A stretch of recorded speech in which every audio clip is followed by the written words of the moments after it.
Hey everybody, Tim here for this week's review of the graphic novels, continuing with Transformers, kind of as always. It's going to be a while, but I love it so much.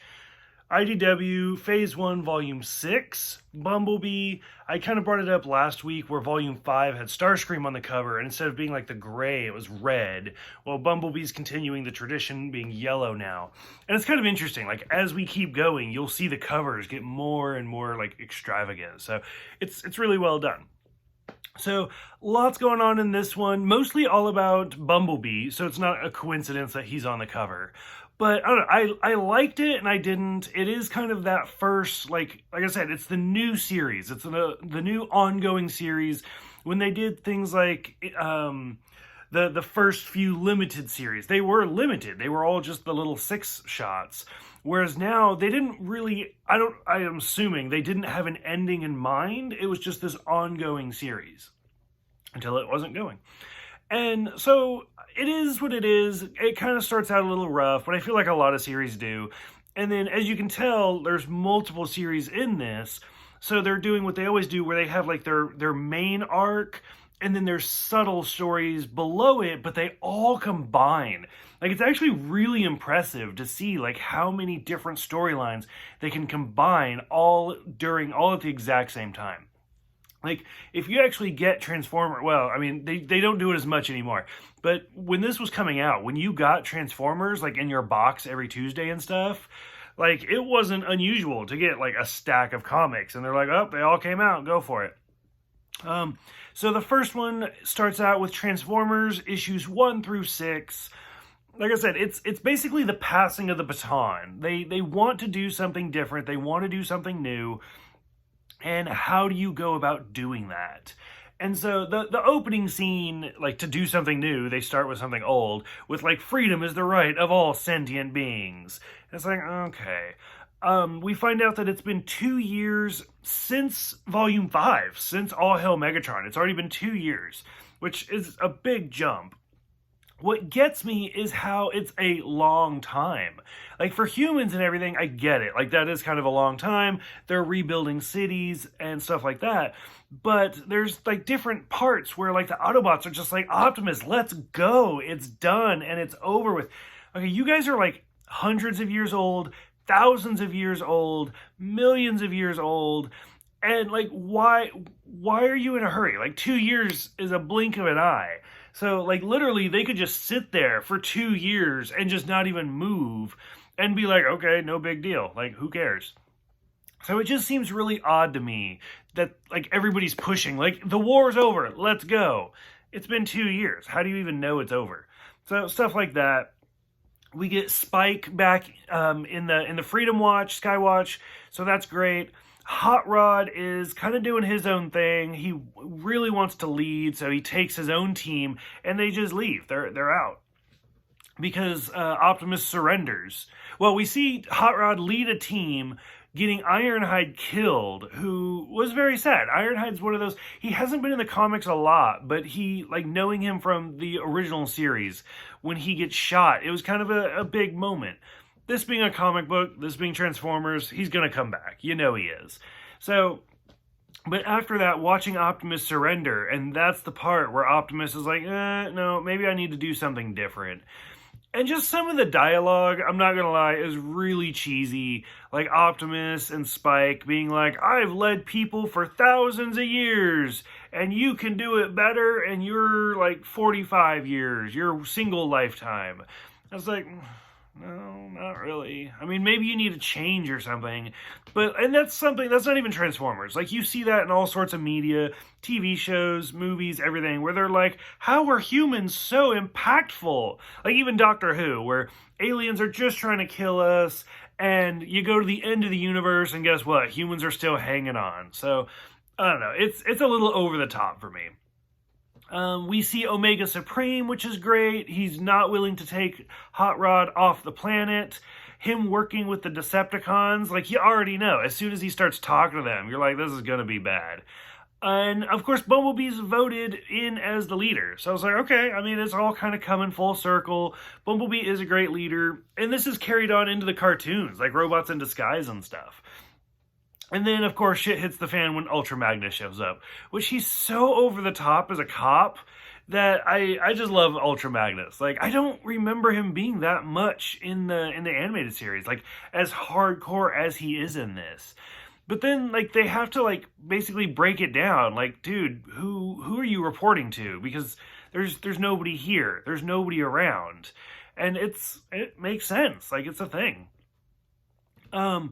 We see Bumblebee lose even more people, such as Blur takes off and Beachcomber, which I remember we saw Beachcomber in the Blaster spotlight, and that was it. Like, presumably Beachcomber has been fixed from his brainwashing from Soundwave, but it seemed really odd. Sure enough, blink of an eye, Spike catches the three of them, but not Blur. Blur takes off. And that's an important fact. We'll see that a lot later on. We find out Thundercracker is alive. Not a shock. I spoiled that in the last one. Sorry. And that he basically, like, hid out in New York City for weeks. Like, just watching TV, learning how humans think, and kind of just adapting to their personality.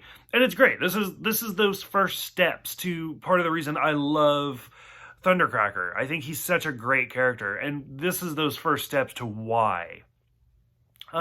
We see Swindle, who I had brought it up when we saw him in a couple books ago, that he's an important character to watch. Like, just keep paying attention to Swindle throughout the comics. And sure enough, like, this is that first little turning point where you're like, okay, he's a swindler. He's not what you think.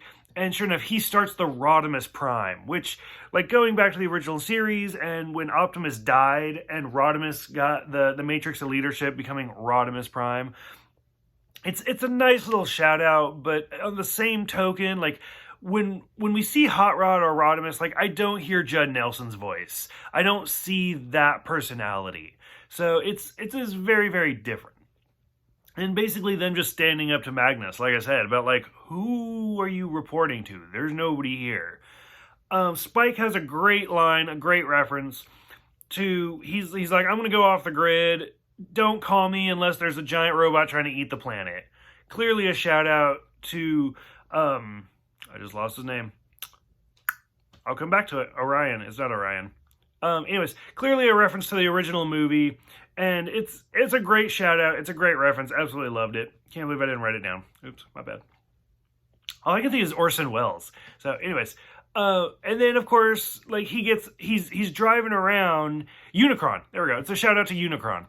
And so Spike's driving around in Breakdown, who's, like, paralyzed, and then they like attack him and take their Decepticon friend back. And I was like, damn. They make a reference to the General in the Bumblebee series. Like, it says, like, editorial combat. And I was like, okay, so clearly this and Bumblebee are going at the exact same time. We see Menasor pop up. And then, of course, like, probably my favorite issue is the last issue where Spike is like, you know what? You're wrong. Like, I'm not a great leader and I do need your help. And so he lets Prime out to actually help them. And it's the best one page ever where Swindle's just like, get him! Everybody's gonna die! I hate you all! And they literally drop Prime on Swindle from a plane. Like, it's such a great, like, just shot. Thundercracker again saves the day by saving B. And they do confirm that the Matrix is still missing, so that has not been changed. And Hot Rod steals Magnus' ship. Lots of shit going down for 6 issues. Like, it went by quick, but a lot goes down. Like I said, and here's where it kind of petered for me. We get Bumblebee issues 1 through 4, which was kind of interesting, but overall not necessarily, like, needed. Like, it didn't really add much to the story. It starts out with Bumblebee being elected. Ultra Magnus is already there. We get it. Skywarp is the main villain, killing people. And basically, B makes an agreement with a general to, like, kind of work together. And they're like, well, we want you to go after Blur. Well, these badges that the general gave him have inhibitors. So they're basically slaves at this point.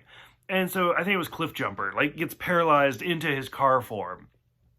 So they do go chase Blur, and I brought it up before, and I think it was the spotlight for Blur, where in the original series he spoke a mile a minute, whereas this Blur was a little bit more like slowed down. They go back to that fast one where every single word is just run together. I can read it just fine. Like I can even hear it in his voice. But I think they did an okay job. Bumblebee gets shot in the badge by Blur, and then from there it just becomes this decoy thing where Bee's trying to he just pretends to be locked, and then they get a fake bug, a fake Volkswagen, and they're just trying to figure out how to get out of these badges. The whole thing's not that great. Like, it was really kind of drawn out for me. Basically, the big shock at the end was where B has been hurt, he's been injured, and they finally upgrade him to a Camaro. And I was like, what? Like, why? Bumblebee is supposed to be a Volkswagen bug. Like, I get a lot of people like the movies. I can't do it. Like, he has to be a bug. And sure enough, I didn't even realize it. I went back to the Transformers 1 through 6, and we don't see him in chapter 5 at all. He's just in 6. Or no, we don't see him in chapter 4 at all. He's just like, he goes from 3 to 5. 3, he's a bug. 5, he's a Camaro. And I didn't even realize it. But I was like, oh, that's awful. We get The Last Stand of the Wreckers, 1 through 5. Rough. I know a lot of people like it, but it was a little rough for me. Where it's Overlord. We get a bunch of young Autobots. Pyro, that looks exactly like Optimus. Verdi returns, which that was kind of cool. Springer's in there, Cup's in there, Perceptor's in there. They all have to go to Garrus 9, which is the famous prison planet that we've seen before. We've been there before. We've heard of it. Ultra Magnus is there because this technically takes place before he shows up in Transformers. We get Impactor, who's like this Autobot gladiator who was arrested. And basically it's just kind of his story, how we had Overlord, Six Shot, and Black Shadow, who are the Phase Sixers. We've already seen Six Shot, we have now seen Overlord, and we still haven't seen Black Shadow yet. I don't know if we ever do. I can't remember. That's why I'm rereading these. So Magnus is like, okay, I'm heading to Earth, see you guys later. So that's his, like, dip out. Impactor was in jail, and then, well, first he was part of the Wreckers, and he ended up quitting, and he was put in jail for something. We don't know what it is.